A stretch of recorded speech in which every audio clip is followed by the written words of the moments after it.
Eu quero falar sobre a essência do cristianismo. Vocês sabem que falar da essência é uma coisa extremamente importante.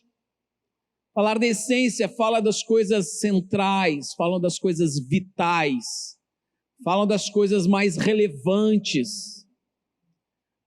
Nós sabemos que o cristianismo, de uma maneira geral, ao longo da história, com o andar da história, o cristianismo ele assumiu várias configurações. A igreja, na medida que ela foi se institucionalizando, ela passou a apresentar para os homens algumas máscaras, algumas caras, que não necessariamente refletiam a face de Cristo.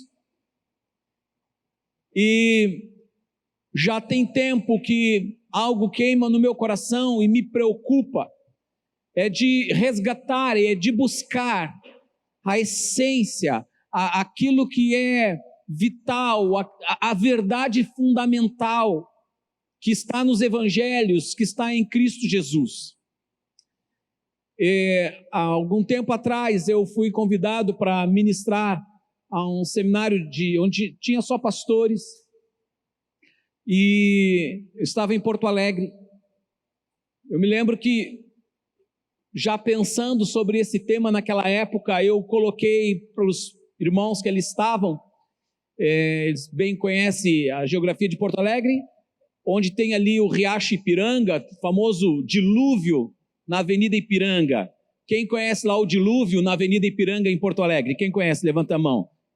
Muita gente. Quem conhece Porto Alegre sabe do que eu estou falando.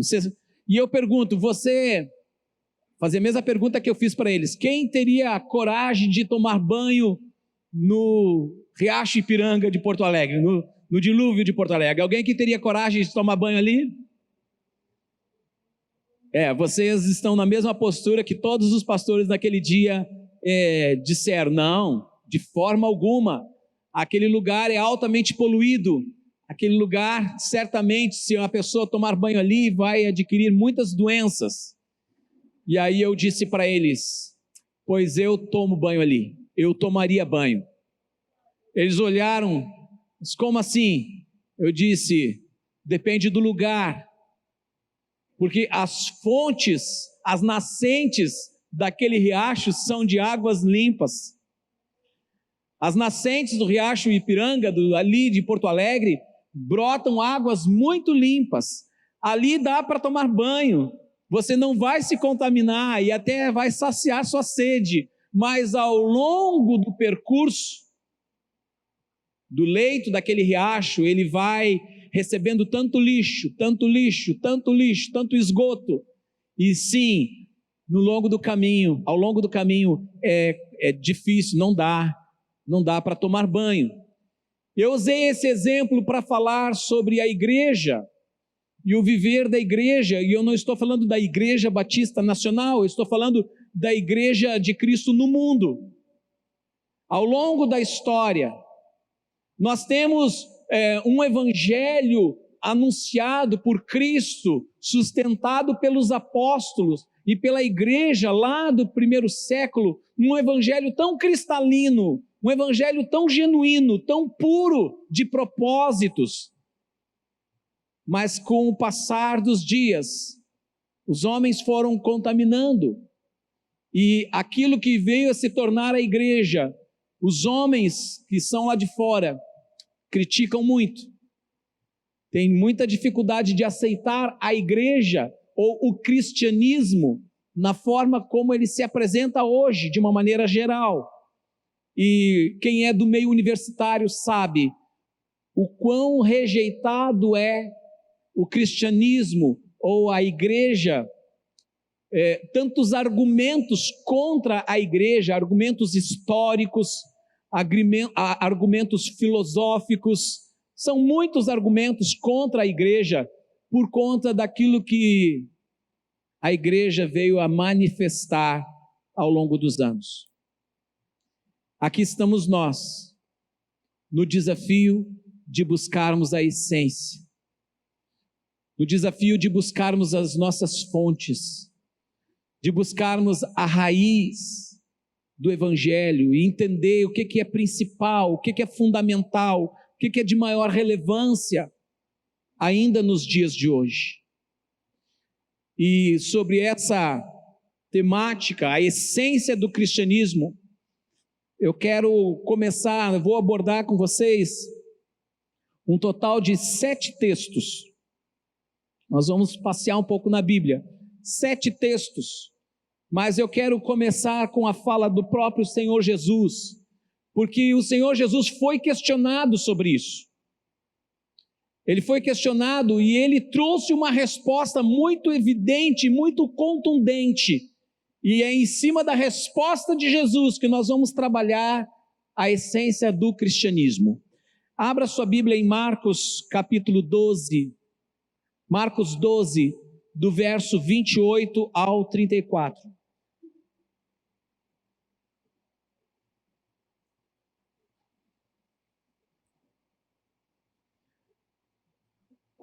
No contexto desse texto, Jesus estava sendo inquirido, primeiro por um grupo, uma espécie de uma seita dentro da comunidade judaica, a seita dos saduceus. Os saduceus haviam feito algumas perguntas para Jesus, e alguma coisa que falava a respeito de ressurreição, e Jesus deu respostas muito claras. E imediatamente o outro grupo que era meio oposto aos saduceus, era um divergente dos saduceus, era um grupo chamado fariseus.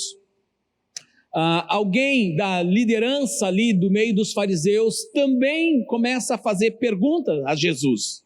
E a pergunta foi nesse sentido. Marcos 12, a partir do verso 28, diz lá: um dos mestres da lei estava ali ouvindo a discussão. A discussão tinha sido com os saduceus. Ao perceber que Jesus tinha respondido bem, perguntou: de todos os mandamentos, qual é o mais importante? Olha aí, olha o destaque. O que este homem está querendo saber de Cristo? O que é mais importante? Olha, essa pergunta é importantíssima para nós, vocês não concordam? Termos a resposta a essa pergunta, ela é vital, porque ela vai nos trazer essa temática, o que é a essência, o que é o mais importante. Jesus respondeu: o mandamento mais importante é esse: ouça, ó Israel, o Senhor nosso Deus é o único Senhor. Ame o Senhor seu Deus de todo o seu coração, de toda a sua alma, de toda a sua mente e de todas as suas forças. E o segundo, igualmente importante, a NVT coloca assim: igualmente importante. Outras versões vão normalmente falar mandamento semelhante a este, mas me parece que a expressão igualmente importante dá mais peso. O segundo mandamento, que é igual em importância, é: ame o Senhor, ame o seu próximo como a si mesmo. Nenhum outro mandamento é maior que esses. O mestre da lei respondeu: muito bem, mestre. O Senhor falou a verdade ao dizer que há um só Deus e nenhum outro. E sei que é importante amá-lo de todo o meu coração, de todo o meu entendimento e de todas as minhas forças. E amar o meu próximo como a mim mesmo. E é mais importante que oferecer todos os holocaustos e sacrifícios exigidos pela lei. Ao perceber quanto o homem compreendia, Jesus disse: você não está longe do reino de Deus. Depois disso, ninguém se atreveu a lhe fazer mais perguntas. Ora, no momento em que Jesus é perguntado sobre o que é mais importante, Jesus não inventou nada novo. A resposta de Jesus não foi uma coisa moderna para aqueles dias. Foi algo muito antigo. Ele citou um texto das Escrituras, que é o famoso Shema Israel. Ouve, ó Israel, o Senhor teu Deus é único. Você sabe que dentro da cultura judaica, os judeus anseiam muito para que os seus filhos saibam de cor este texto. É tido como um dos principais, se não o principal texto, para que os seus filhos decorem. Há também uma tradição de que eles anseiam que as primeiras palavras que os seus filhos recitem não seja necessariamente papai ou mamãe, né? Eu imagino quantos aqui são pais e mães e aguardaram ouvir pela primeira vez da boca do seu filho, da sua filha, né? Papai e mamãe. Foi emocionante. Quem viveu essa emoção aí? É emocionante, não é? É gostoso demais, né? E na tradição judaica, eles não esperam que o filho fale primeiro papai e mamãe, eles aguardam com muita expectativa que o filho diga Shema Israel.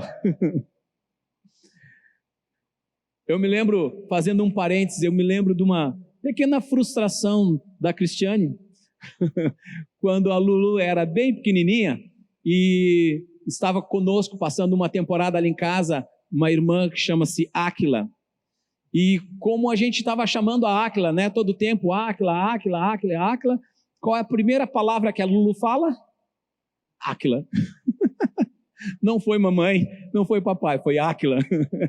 Pois então, dentro da cultura judaica, o anseio é que os seus filhos falem Shema Israel.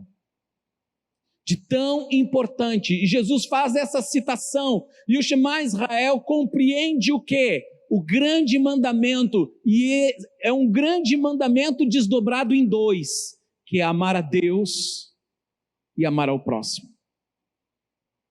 Percebam, Jesus coloca isso como ponto central. Se tem uma coisa que nós podemos aqui afirmar, sem nenhum medo, sem nenhum receio de estar falando uma heresia, ou de estar me equivocando, a coisa mais essencial do cristianismo é o amor. Amém? É o amor. O amor manifesto e expressado em direção a Deus, em relação a Deus, e o amor expresso em relação ao nosso próximo. Nessa prática do amor, nós temos uma grande referência. Evangelho de João,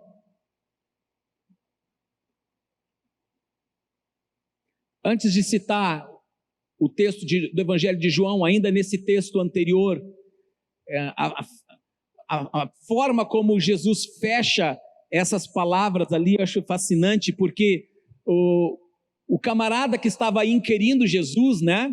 Ele recebe a resposta de Jesus, e aí ele faz um complemento, esse camarada faz um complemento, ele diz ali, e sei que é importante amá-lo de todo o meu coração, de todo o meu entendimento, de todas as minhas forças, e amar o próximo como a mim mesmo.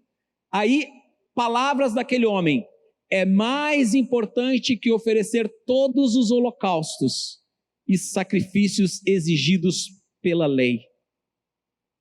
Quando aquele indivíduo falou isso, olha o que Jesus disse. Ao perceber quanto o homem compreendia, Jesus disse: você não está longe do reino de Deus. Aquele camarada havia entendido que todos os cerimoniais religiosos que eles promoviam, de sacrifícios, né, das ofertas, tudo aquilo não teria valor algum se faltasse o verdadeiro amor. Jesus disse: você está entendendo isso? Você está entendendo a essência, você está entendendo verdadeiramente o mandamento. Olha, irmãos, a Torá tem 613 mitzvot, 613 mandamentos. Dos 613, Jesus pinça. Esses dois, e ele diz que esses dois sustentam todos os outros mandamentos. Todos os 613 mandamentos se encaixam dentro desses dois únicos: amar a Deus e amar ao próximo. Agora sim, vamos ao texto de João, capítulo 13, versos 34 e 35.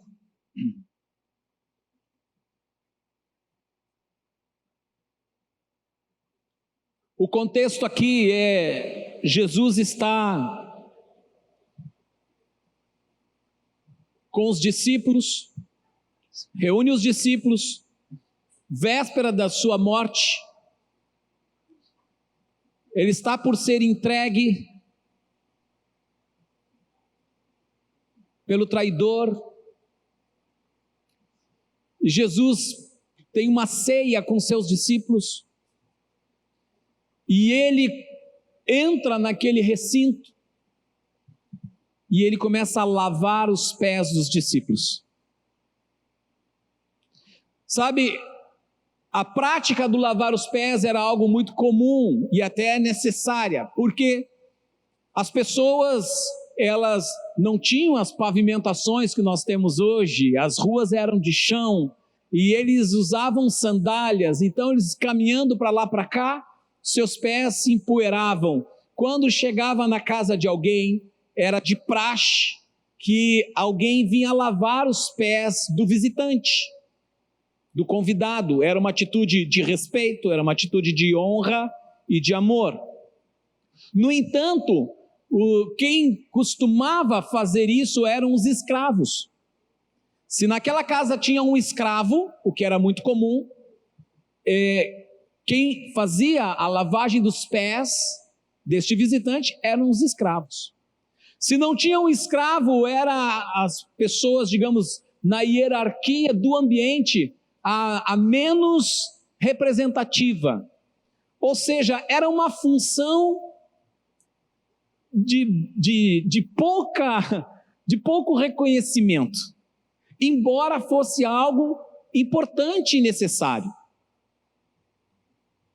Jesus, naquele momento, ele pega uma bacia com água, ele pega a toalha e ele se lança a lavar os pés dos discípulos. Pedro, acha aquilo estranho. No primeiro momento ele rejeita aquilo ali. Jesus, olha, se não fizer isso, tu não tens parte comigo. Então me dá um banho, começa aqui pela cabeça. Jesus, não, calma Pedro, calminho, não, banho tu toma em casa, aqui é outra história, Jesus sempre centrando Pedro nas motivações dele, e o Senhor, ele então faz essa prática, ele sendo com certeza a figura mais importante daquele ambiente. Ele é o Messias, ele é o Senhor dos senhores, ele é o Rei dos reis. É ele que toma a iniciativa de pegar a bacia e a toalha e vai lavar os pés dos discípulos.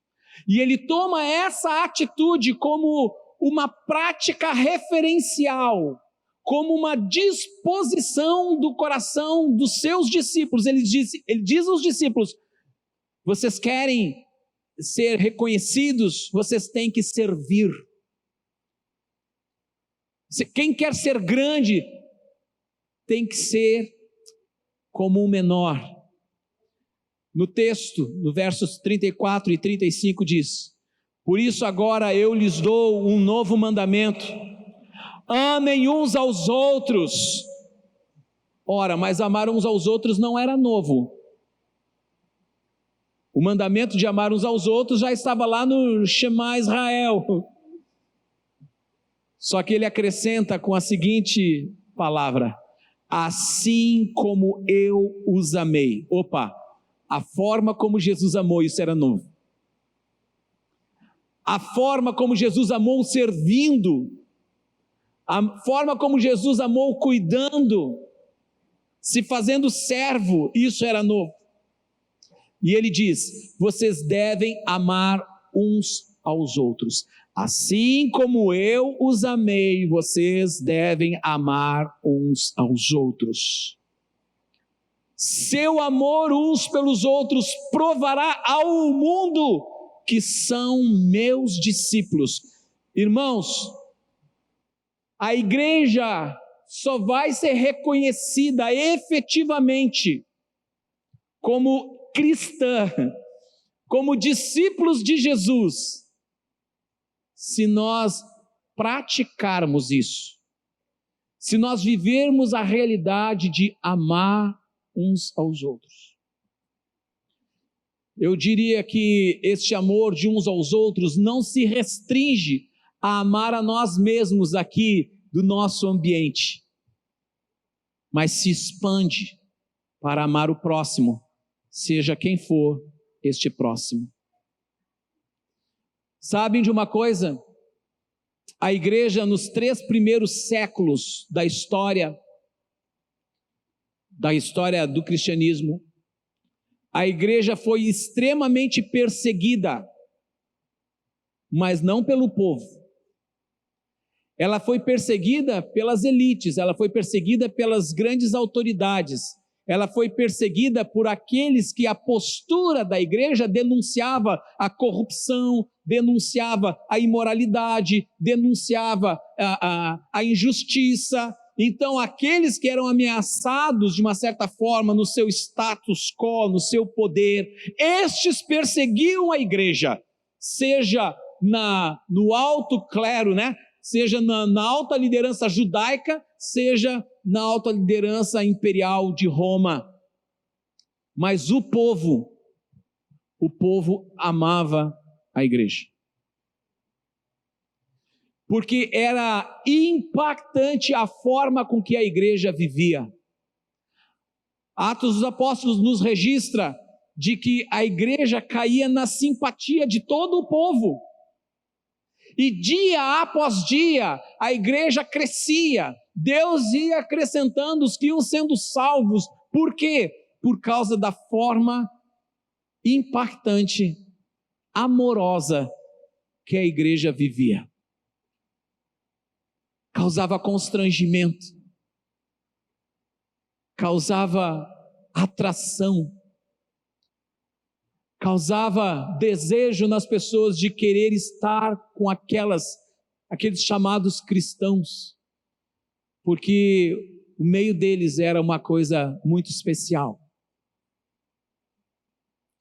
Sabemos pela história que houveram problemas, que houveram rixas, que houveram contendas, houveram essas coisas, mas a igreja genuína, ela sustentava a prática, porque eles entenderam o ensinamento de Jesus: vocês têm que se amar como eu vos amei. Como é que eu vos amei? Servindo uns aos outros, cuidando uns dos outros, lavando os pés uns dos outros. Nós não temos essa prática cultural de lavarmos os pés, uns dos outros. Não é uma prática cultural, mas ela é uma prática cheia de símbolo, de significado tão profundo e tão importante, que vale para nós refletirmos até os dias de hoje. Lucas capítulo 10, Jesus propõe uma parábola. Na verdade, esse texto de Lucas capítulo 10, do verso 29 até o 37, é uma sequência da conversa com aquele mesmo indivíduo lá de Marcos 12, 28 ao 34. É a mesma conversa, só que eu abstraí o início da conversa, o registro de Marcos, e a sequência da conversa no registro de Lucas. Mas é a mesma conversa, é a mesma pessoa. E Jesus estava ali falando, sobre chamar Israel. E aí aquele camarada faz uma nova pergunta para Jesus. E ele pergunta: mas quem é o meu próximo? E aí Jesus responde a pergunta deste indivíduo com uma parábola. Lucas 10, 29 ao 37. O texto nos diz: o homem, porém, querendo justificar suas ações, perguntou a Jesus: e quem é o meu próximo? Jesus respondeu com uma história. Certo homem descia de Jerusalém a Jericó, quando foi atacado por bandidos. Eles lhe tiraram as roupas, o espancaram e o deixaram quase morto à beira da estrada. Por acaso descia por ali um sacerdote. Quando viu o homem caído, atravessou para o outro lado da estrada. Um levita fazia o mesmo caminho e viu o homem caído, mas também atravessou e passou longe. Então veio um samaritano e, ao ver o homem, teve compaixão dele. Foi até ele, tratou os seus ferimentos com óleo e vinho. O óleo e vinho aqui, o óleo era usado em ferimentos para amolecer as feridas, e o vinho como antisséptico, né? Até um pouco anestésico, mas principalmente como antisséptico. Ele faz esse procedimento de primeiros socorros no indivíduo que estava caído. Onde é que está? E os enfaixou.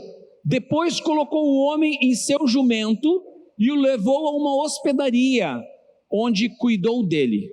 No dia seguinte, deu 2 moedas de prata ao dono da hospedaria. 2 moedas de prata, provavelmente 2 denários, que equivaliam a 2 dias inteiros de trabalho.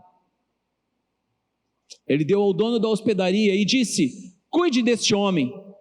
Se você precisar gastar mais com ele, eu lhe pagarei a diferença quando eu voltar.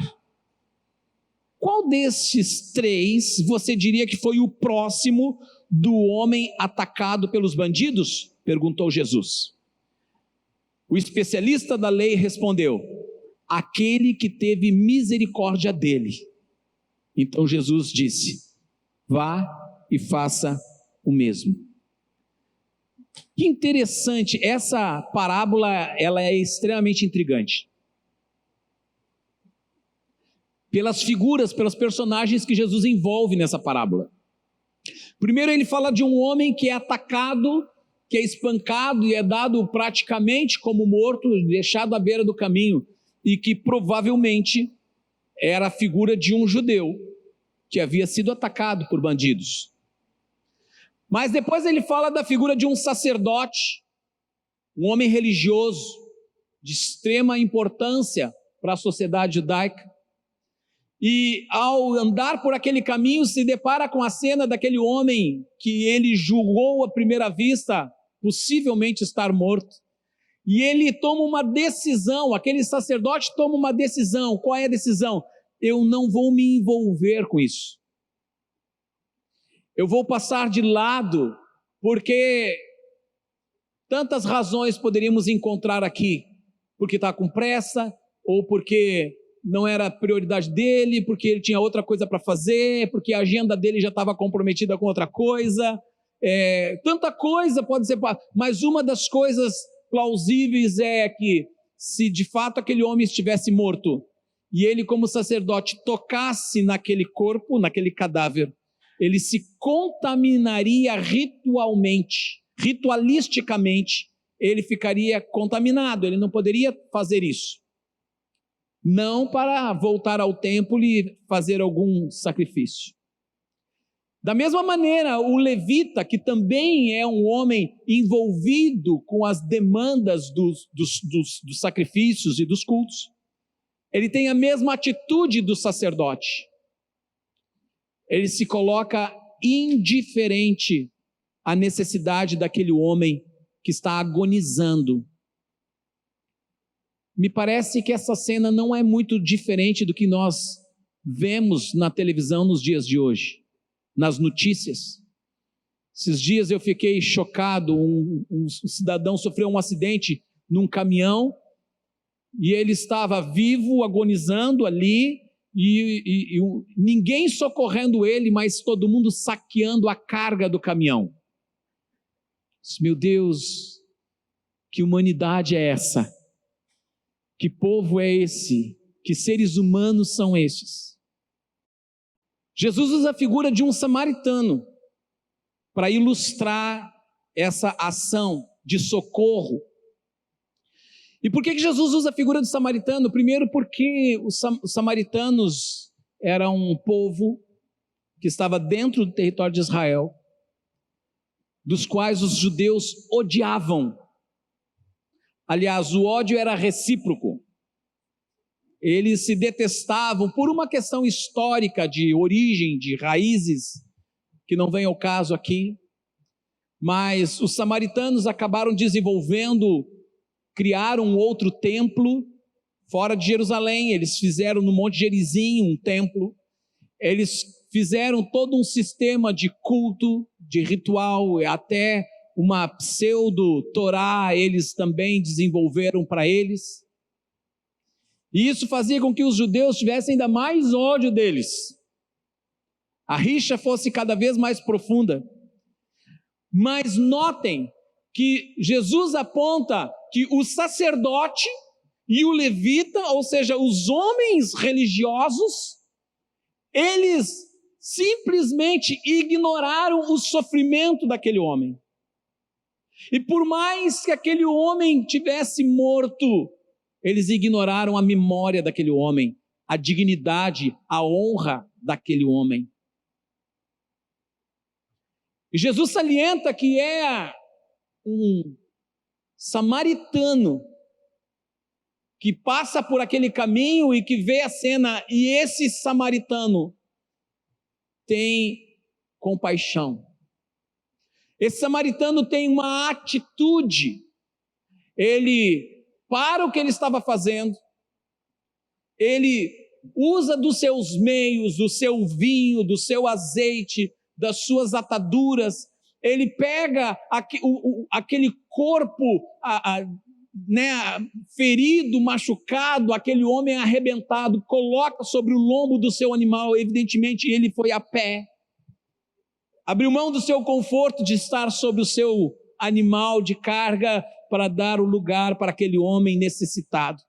Ele caminha, sabe-se lá quanto, até chegar à hospedaria, e ele chega na hospedaria, acomoda aquele homem e ainda paga, ele ainda mete a mão no bolso e cobre as despesas do cuidado com aquele homem. Jesus pergunta para aquele religioso fariseu: quem foi o próximo? Não tinha outra resposta a dar senão o samaritano. A questão em xeque aqui é o que Jesus nos faz pensar. Primeiro, Jesus nos faz pensar sobre a nossa capacidade de amar nossos inimigos. Jesus nos faz pensar sobre a capacidade, porque se judeus e samaritanos não se dão bem, por que aquele samaritano socorreu aquele judeu ferido? Não é uma das bases, um dos fundamentos da mensagem de amar os nossos inimigos? Sim ou não? Isso era novo. Essa mensagem é o novo da forma de amar de Jesus. Porque o que eles conheciam era o estímulo a amar os seus iguais. Amar o seu irmão era, na ideia deles, amar o nosso semelhante, o nosso parecido. Amar quem está na condição fácil de amar. Eu vou dizer uma coisa aqui para vocês: é muito fácil amar vocês. Não sei se é tão fácil vocês me amarem, mas amar vocês é muito fácil.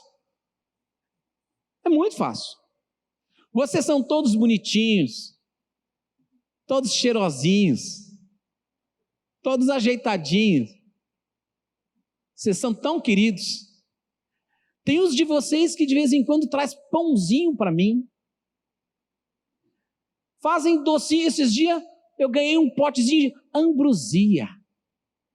Nossa! Aí tem outra lá que faz bolinho e dá pra gente, bolinho.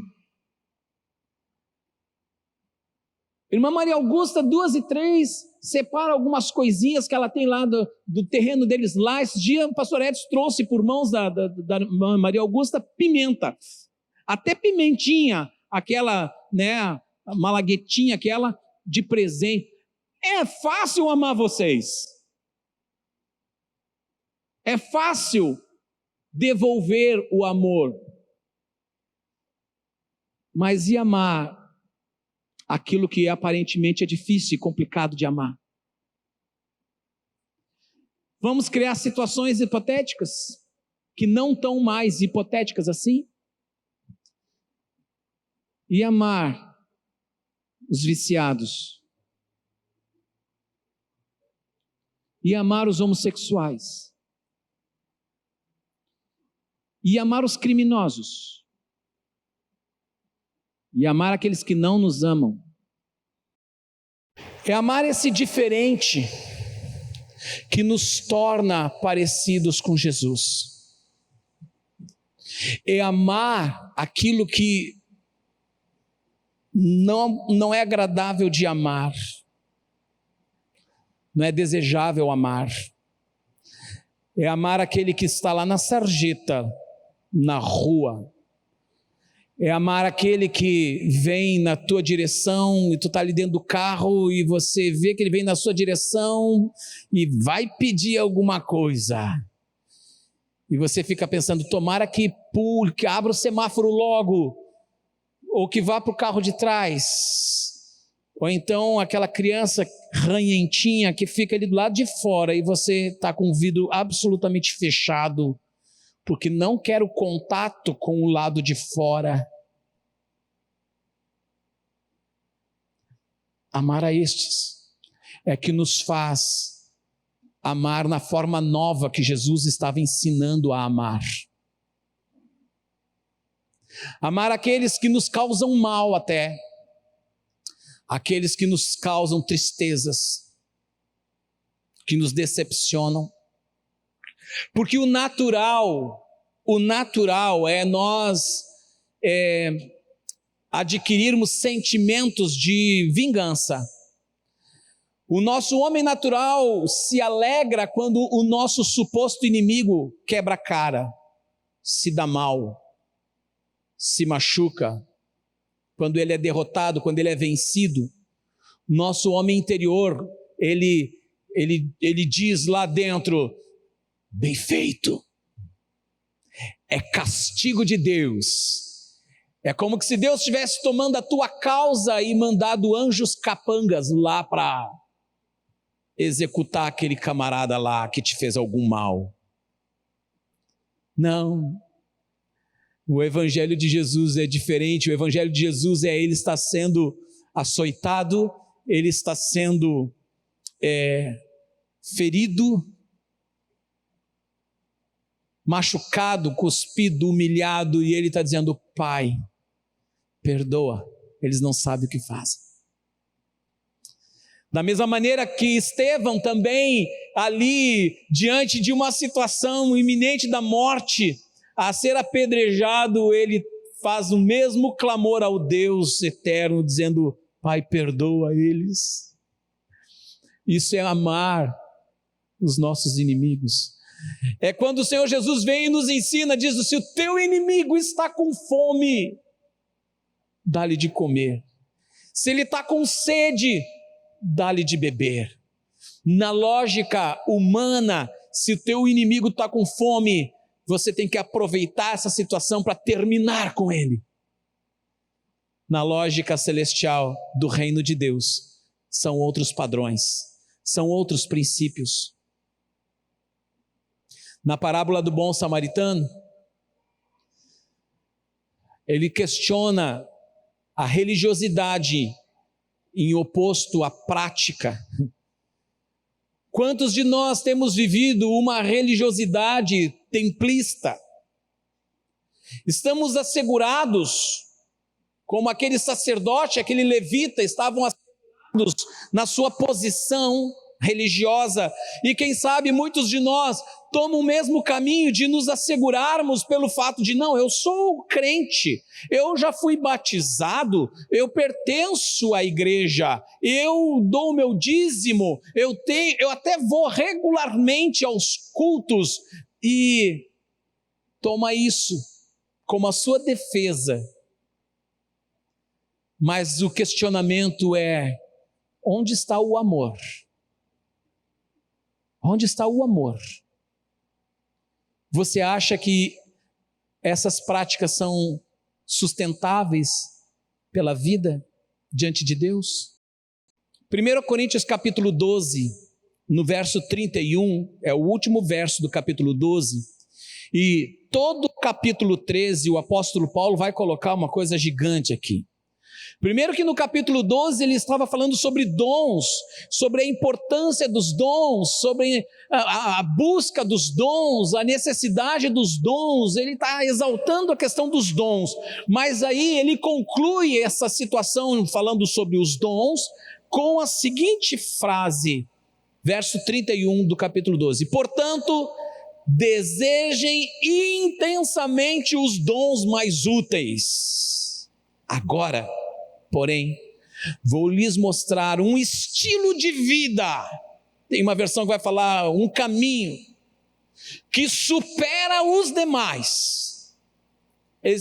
Paulo vai dizer o seguinte: olha, gente, vou dar moral para vocês. Eu vou falar um negócio aqui que é mais importante até do que você ter todos os dons, do que você alcançar todos os dons espirituais. O que eu vou falar agora é mais representativo, é mais significativo, é mais essencial para todos nós. E ele diz: se eu falasse as línguas dos homens e dos anjos, mas não tivesse amor, seria como um sino que ressoa ou um símbolo que retine. Ele começa a fazer uma contraposição agora entre os dons e o amor. Se eu tivesse o dom de profecia, e se entendesse todos os mistérios de Deus, e tivesse todo o conhecimento, e se tivesse uma fé que me permitisse mover montanhas, mas se não tivesse amor, eu nada seria. Na outra versão diz: nada teria proveito. Se eu desse tudo que tenho aos pobres e até entregasse o meu corpo para ser queimado e não tivesse amor, de nada me adiantaria. Agora, a partir do verso 4, o amor é. Ele começa a falar o que o amor é, e ele diz: o amor é paciente e bondoso. Diga comigo: o amor é paciente e bondoso. Amém? E ele diz: o amor não é, é o oposto agora, o amor não é ciumento, nem presunçoso, não é orgulhoso, nem grosseiro. Você é grosseiro? Você é grosseira? O amor não é isso. Ele diz mais: não exige que as coisas sejam à sua maneira. Eu gosto demais dessa versão porque ela é muito às claras. Você que exige que as coisas sejam sempre do seu jeito, da sua maneira, eu quero dizer que isso não é uma expressão de amor. Eu confesso que eu luto com isso. Esse é um ponto que às vezes eu resbalo. Tenho uma tendência de querer que as coisas sejam assim. E aí eu luto para não viver essa queda constante. Mas o texto vai falar mais. Me perdi no texto. Não é irritável e nem rancoroso. Não se alegra com a injustiça, mas sim com a verdade. O amor nunca desiste. nunca perde a fé, sempre tem esperança e sempre se mantém firme. Um dia, profecia, línguas e conhecimento desaparecerão e cessarão, mas o amor durará para sempre. Agora, nosso conhecimento é parcial e incompleto, e até mesmo o dom da profecia revela apenas uma parte do todo. Mas quando vier o que é perfeito, está falando de Jesus, essas coisas imperfeitas desaparecerão. Quando eu era criança, falava, pensava e raciocinava como criança, mas quando me tornei homem, deixei para trás as coisas de criança. Agora vemos de modo imperfeito, como um reflexo no espelho, mas então veremos tudo face a face. Tudo que sei agora é parcial e incompleto, mas conhecerei tudo plenamente, assim como Deus já me conhece plenamente. 3 coisas, na verdade, permanecerão: a fé, a esperança e o amor. E Paulo se atreve a dizer que a maior delas é o amor. Sabe por quê, irmãos? Porque o amor fala da essência de Deus. A Bíblia diz que Deus é amor. Note, a Bíblia não diz que Deus tem amor, a Bíblia diz que Deus é amor. E esse é um conflito, porque se nós fomos feitos imagem e semelhança de Deus lá na nossa origem, nós somos feitos para termos, né, essa essência, o viver o amor. Nós não fomos criados para ter. Tem muita gente que vive para ter. Investe tempo, investe recursos, investe a sua vida para ter, ao passo que o Senhor nos encoraja a ser. Deus não tem amor, Deus é amor. E a prova é que a essência do ser humano é a base do amor também, é que uma criança ao nascer, o que ela mais precisa é de amor. Todas as necessidades de uma criança serão providas por meio do exercício do amor. Você pode prover as necessidades de sobrevivência de uma criança, mas se ela não for abastecida de amor, ela vai ter sérios problemas. Isso é comprovado. Isso é científico. E você sabe que na nossa estrutura, a nossa formação, carente de amor, desde o princípio, desde o ventre, nós carecemos de amor. Quando o amor nos é negado, quando nós não recebemos o amor do qual temos o direito de receber ou temos a necessidade de receber, promove um distúrbio, um desequilíbrio no nosso interior. Sabe que há uma ilustração que é como um pêndulo. Esse pêndulo no meio representa uma alma equilibrada. Ela recebe qualitativamente o amor, então ela está equilibrada. Quando há escassez de amor, essa pessoa não se vê amada. Eu pergunto aqui, quem aqui gosta de se sentir amado? Quem gosta de se sentir amado? Amado por Deus, amado pelo esposo, amado pela esposa, pelo filho, pelo pai, pela mãe. Quem gosta? Quem prefere se sentir odiado? Alguém prefere se sentir odiado do que amado? Interessante, ninguém. 100% a nossa estatística aqui preferem ser amados. Nesse pêndulo, quando há falta de amor na nossa estrutura humana, promove um desequilíbrio que pode ir ou para a direita ou para a esquerda. Para um dos lados, a reação que desencadeia no indivíduo é uma reação de um olhar para si mesmo, um olhar que diminui, é um olhar, é um sentimento de fracasso permanente, é um sentimento de ser sem valor, É a pessoa que acha que ela não vale nada, não serve para nada, não presta para nada, ela tem um desprezo por si mesmo, ela acha que o mundo conspira contra ela e ela não é digna de receber amor mesmo. E essa pessoa, ela vai entrando para dentro dela, ela não se acha merecedora do amor de Deus, ela não se acha merecedora do amor do próximo, e ela tem muita dificuldade nos relacionamentos, ela tem dificuldade de comunicar amor, ela tem dificuldade de expressar afeto, e ela vai murchando, e ela vai se enclausurando, ela vai entrando para dentro dela, e ela com muita frequência vai desenvolvendo níveis de depressão, e num caso extremo, ela ouve aquela voz, induzindo ela a cometer um ato final. Como é que chama-se esse ato final? Suicídio. Muitas pessoas que chegam a esse ponto, elas começaram assim, nessa rota, se veem vazias de amor. Não estou dizendo que são todas, eu estou dizendo que isso é comum. No outro lado, tem as pessoas que vão reagir à falta de amor de uma forma oposta a essa.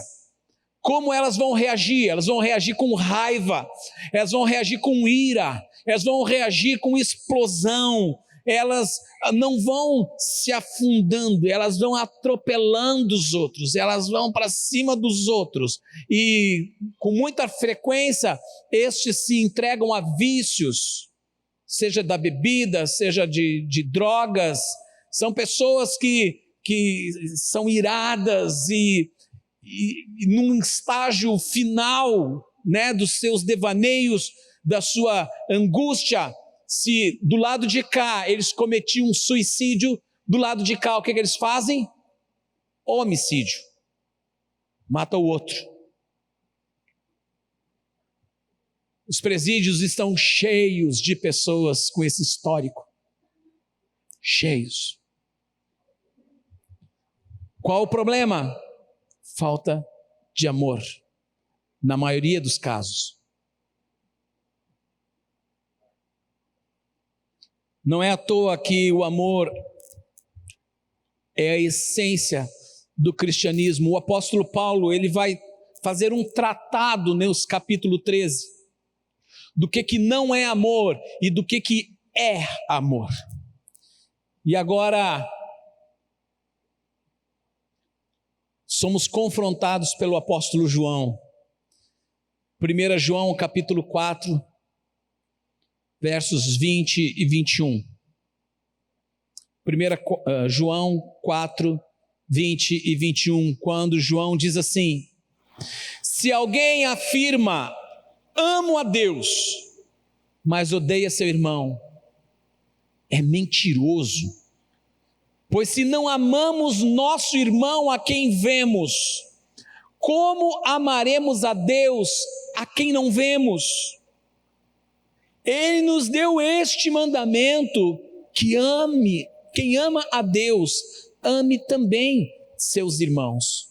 Sabe o que esse texto nos diz? Que o amor não deixa espaço para hipocrisia. O amor não deixa espaço para hipocrisia. Deixa eu perguntar algo a você. Onde está o teu próximo?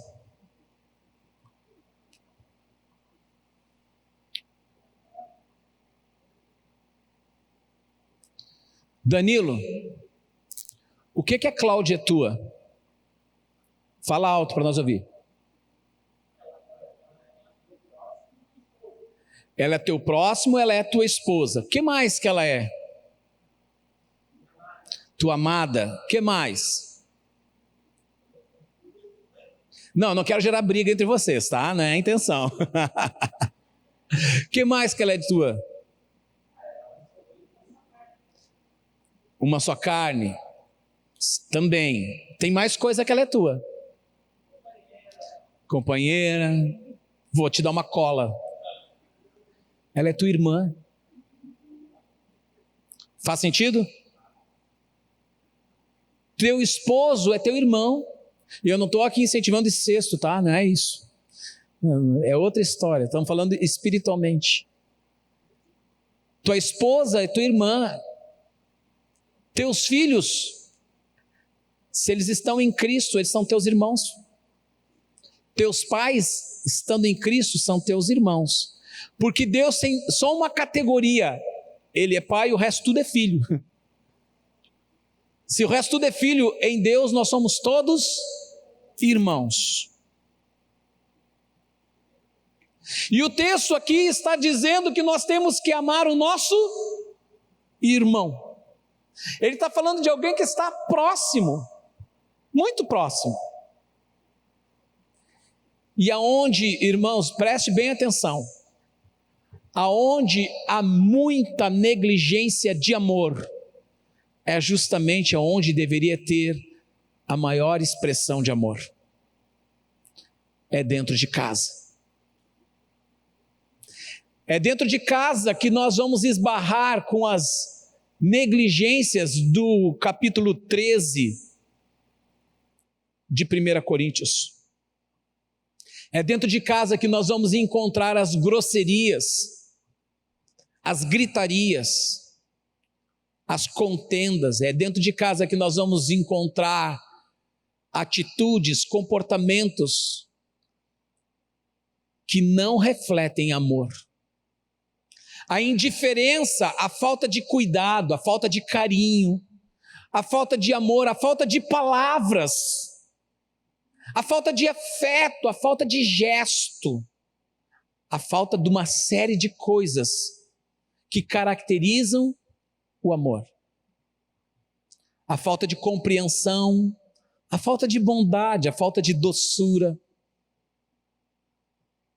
a falta de paciência, de longanimidade, de mansidão. A falta de todas essas coisas, por vezes, estão dentro das nossas casas. E eu quero dizer que, com base na palavra do apóstolo João, não há espaço para a hipocrisia. O amor não deixa margem para isso. E há um grande desafio aqui, porque muitas vezes nós nos empenhamos, nós queremos ver o mundo salvo. Quem quer ver o mundo se convertendo, sendo salvo? Quem quer isso? Há um poder que move essa realidade, o poder é o poder do amor. Lá na igreja do primeiro século, o que impactava o mundo era o amor com que eles se amavam. Nós temos esse mesmo recurso. Se eu, como marido, não amar a minha esposa e os meus filhos, eu vou ser hipócrita. Se você, como esposa, não está atenta a esses princípios, eu quero que você reflita. É raro vermos pais que não expressam, não amem seus filhos, mas não tem sido raro ver filhos que não manifestam amor para os seus pais. Não tem sido raro. Temos visto os extremos de filhos matando pais por causa de herança. Extremos. Mas longe dos extremos, nós vemos filhos indiferentes com seus pais. Filhos que não se importam com seus pais.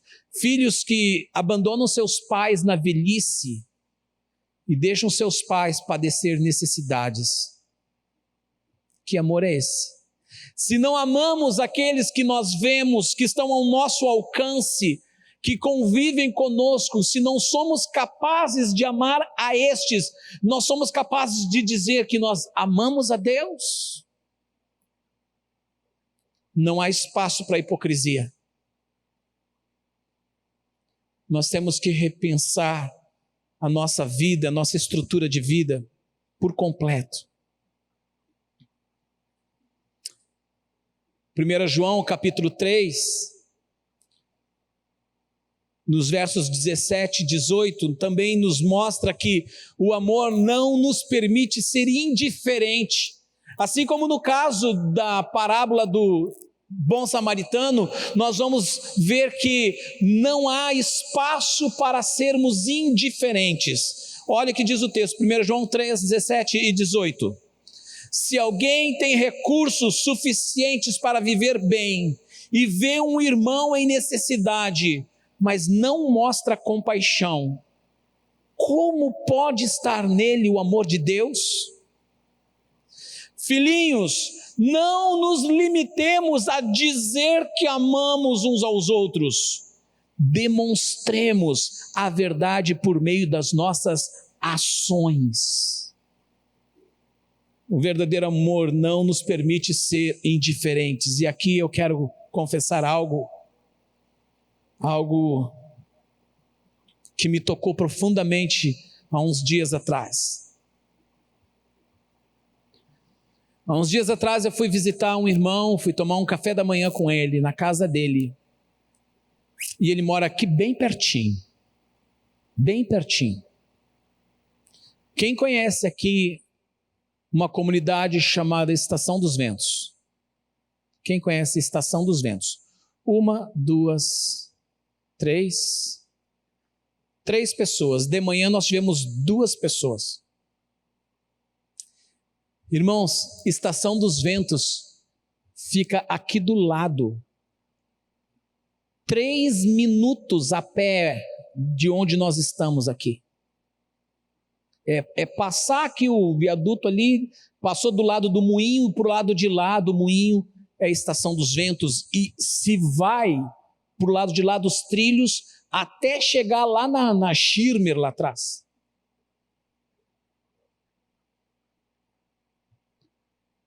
E eu fiquei muito mal, porque ao chegar na casa daquele irmão, eu glorifiquei a Deus que ele tem uma boa casa, ele tem uma boa condição, mas o entorno, as casas, muitas casas ali, eu olhei e disse, meu Deus, como isso para de pé. Se vier um vento forte, não tem como isso ficar de pé. E eu vi uma penca de crianças correndo na rua, brincando na rua, jogadas, sujas. Vi jovens nas esquinas.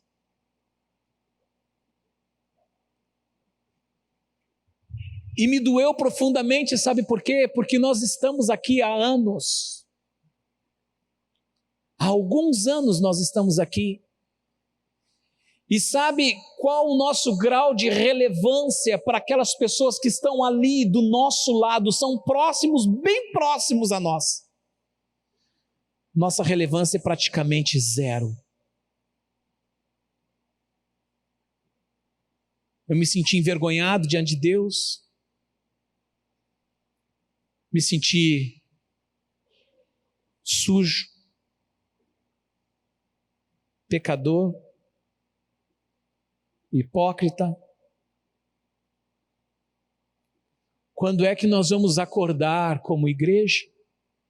E não culpo vocês, culpo a mim.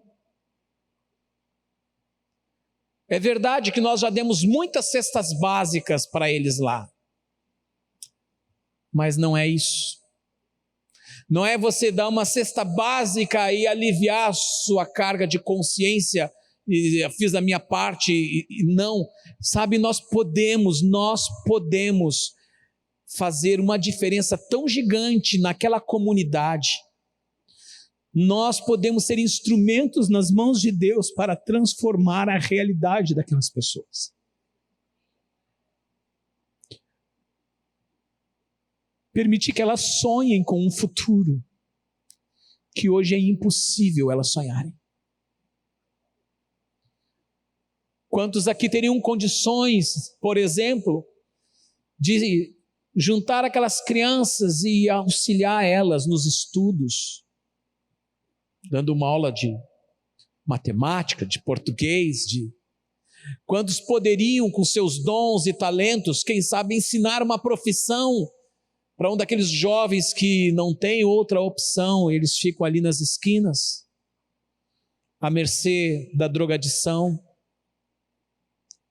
Quantos poderiam sentar com os casais que ali estão completamente desestruturados e se tornar um bom conselheiro para eles e ajudá-los a orientá-los na vida, com base nos preceitos do Senhor?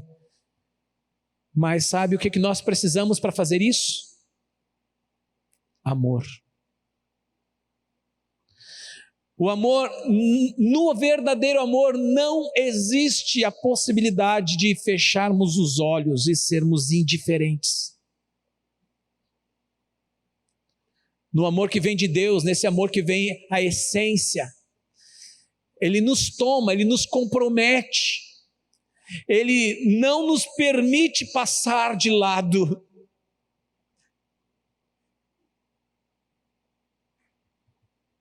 Ele toma o nosso tempo, Ele toma os nossos recursos, Ele toma as nossas coisas, como tomou do bom samaritano. Tomou o que ele tinha ali e ainda se empenha. Olha, se tiver mais algum gasto, eu pago na volta. Mas eu não fujo da raia, porque tem algo que se move dentro de mim que é maior. É a necessidade de refletir o amor de Deus. Não é pouca coisa quando Jesus disse, Ele afirmou que o maior de todos os mandamentos é o amor. Nós estamos sendo desafiados, igreja. A minha oração, o meu pedido a Deus, meu maior desejo é que nós tenhamos uma marca, que nós construamos uma marca, que não precisa ser a marca de ser a maior igreja de Santa Maria, não precisa ser a maior igreja do Rio Grande do Sul, ou do Brasil, ou do mundo. Se tem uma forma como eu quero que a Igreja Batista Nacional de Santa Maria seja conhecida, é a igreja que ama. É a igreja que os irmãos se dão uns pelos outros, se sacrificam. E não apenas por si mesmos, não apenas amar a nós mesmos, como eu falei no começo, amar aqui dentro do nosso prédio, dentro das nossas paredes, mas é avançar e derramar esse amor pelos perdidos, é derramar esse amor pelos carentes, é derramar esse amor pelos necessitados, que são muitos. Isso é chegado ao reino de Deus. Essa é a mensagem de é chegado o reino de Deus. Essa é a mensagem que chegou salvação. Quando a gente proclama num determinado lugar, chegou salvação nesse lugar, nós não podemos pensar, olha, eu só vou falar do amor de Deus e dizer, olha, creia para tu ir para o céu, e eu já fiz a minha parte. Não, quando eu proclamo é chegado o reino de Deus, chegou salvação, nós olhamos nas Escrituras, na declaração do Senhor Jesus, usando o texto de Isaías, respondendo à pergunta de João, o Batista. Jesus diz, os doentes são curados, os cativos são libertos, os cegos enxergam, mortos ressuscitam, e aos pobres é anunciado o evangelho do reino. Ele acentua aos pobres. Para finalizarmos, quero dizer a vocês que talvez muitos possam estar preocupados, olhando para dentro de si e chegando à conclusão, meu Deus, eu estou perdido. Eu estou longe de ter esse amor, eu estou longe de praticar esse amor, eu estou longe de viver essa realidade.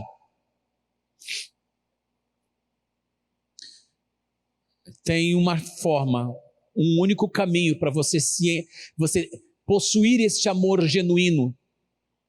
Romanos capítulo 5, verso 5.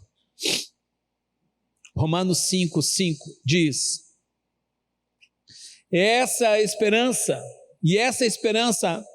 não nos decepcionará, pois sabemos quanto Deus nos ama, uma vez que Ele nos deu o Espírito Santo para nos encher o coração com o seu amor.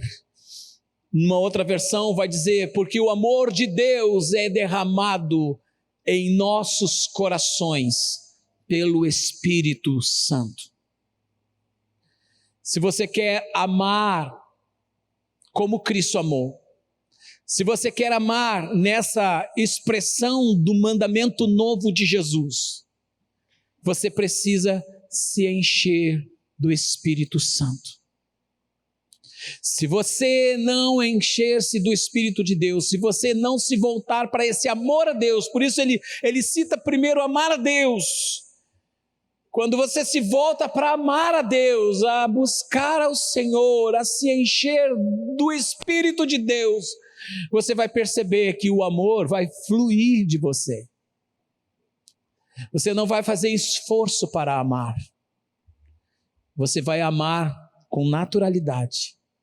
Porque você vai olhar para o seu próximo com o olhar de Jesus. Você vai estender a mão para o seu próximo como Jesus estendia a mão. Você vai fazer obras maiores como Ele prometeu que nos permitiria fazer, no nome dEle. E quando isso estiver acontecendo, sabe o que isso vai resultar? Muitos e muitos vão se achegar ao Senhor por ver o amor de Deus na vida da igreja. A essência do cristianismo é o amor. Não tem outra coisa, é o amor. E se nós não nos amamos, nós não temos o Espírito de Deus. Se nós não nos amamos, nós somos meros religiosos. E passamos longe de vivermos o propósito eterno.